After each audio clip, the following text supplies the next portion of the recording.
Hi guys! Welcome again to Almost Serious Channel, and I'm Angie. And we're here again sa aking segment na Kusina ni Angie. So, it's holiday today in the Philippines. Walang pasok, walang trabaho. So, it's a chance again to cook. And for today, we're gonna try something na very new to us, especially dito sa Pinas. Although may kahawig naman siyang food siguro dito. And it's called deviled egg. Deviled as in the heaven. So, yeah. It's deviled egg. It's called deviled kasi. Short facts lang. Because sa ano niya, parang tangy, spicy, or medyo may textured na taste. Parang ganon. Yeah. So, it's time to cook. But before all that, please like and subscribe to our videos and channel. You may comment below or don't forget to hit the notification bell para ma-notify kayo. Okay? So, tara na!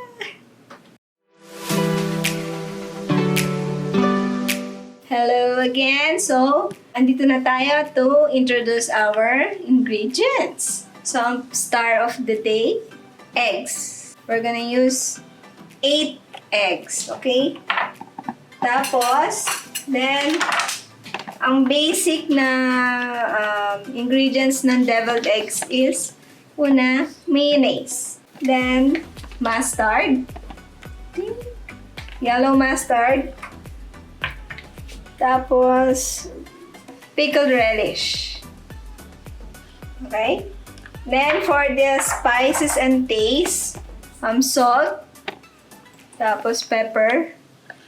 And for that spicy, medyo spicy taste, cayenne pepper. Dash lang ito.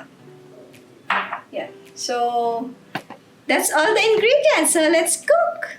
First of all, we're gonna boil our eggs for 6, as I say kanina, we're gonna use 8 eggs. 8 eggs, then we're gonna boil them for 12 minutes. 12 minutes lang, ha?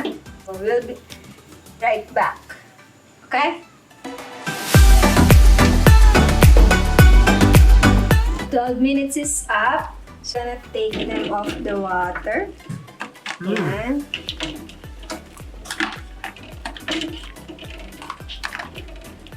So, careful, it's hot.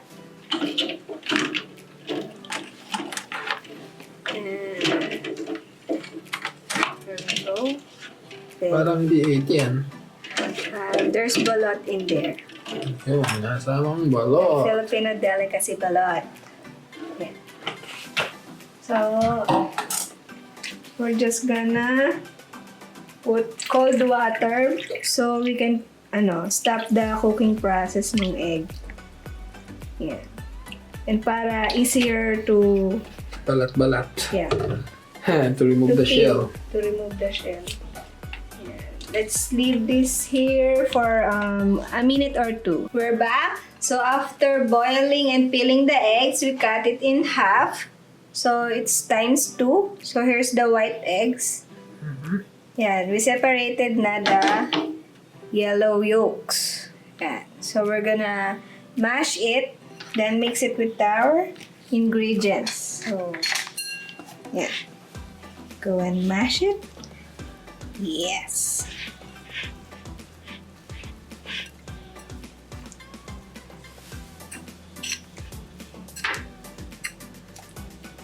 There we go. That's mash. Then we put first 2.5 tablespoons of mayonnaise. So wait.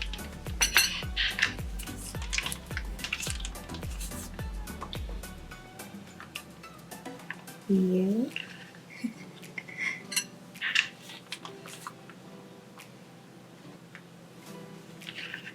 There we go. Still don't have the actual tablespoon stuff. Yeah, 2.5. Then next is yellow mustard. Any yellow mustard will do. Let's shake it first.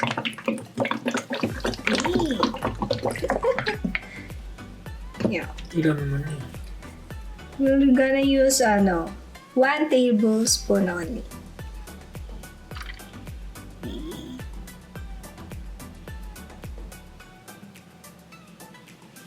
Yeah.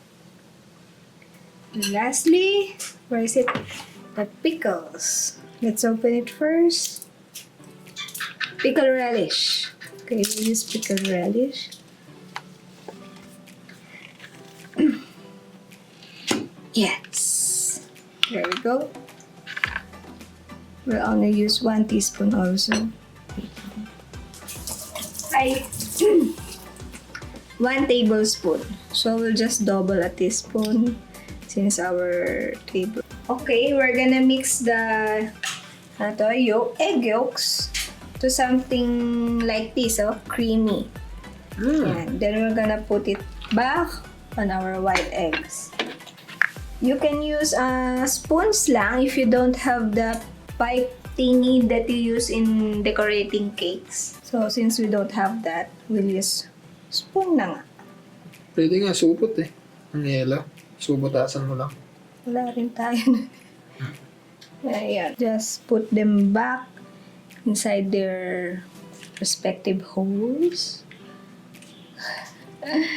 Yay! Gusto mong tikman. It looks yummy and creamy. Yeah.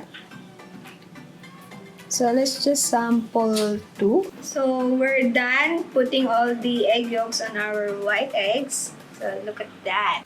Then for the last, we'll put a dash of our cayenne pepper for that added zing. O, diba? Just like what you can see in online. Taste mo na isa. Yeah. So let's taste what? Yeah. Siguro. Lumalabas. Mamalaglag. Do I eat it whole? Ikaw. Oo.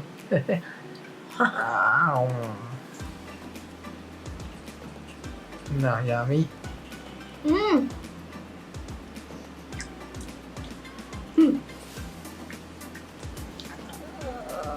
The mustard tastes a lot.